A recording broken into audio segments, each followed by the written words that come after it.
Kalau Majlis Fatwa Malaysia umum esok, jihad ke tu wajib, korang dah ready ke belum?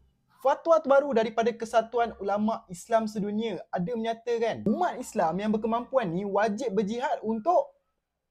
Dan sekarang Majlis Muzakarah Fatwa Kebangsaan akan bersidang untuk bincangkan perkara yang besar ni, peringkat negara. So benda ni bukan benda yang main-main tau. Kalau fatwa tu diumumkan, ia merupakan tanggungjawab kita semua. And kita tak boleh buat tak tahulah. Tapi kena ingat, jihad ni bukan sekadar angkat senjata je tau. Kalau kau tak mampu ke medan perang, kau masih boleh berjihad dengan ilmu, doa, ekonomi dan media. Jihad ekonomi, jihad media, boykot tu pun satu jihad tau. Setiap sen yang kau belanja, setiap info yang kau sebar, itu semua satu senjata.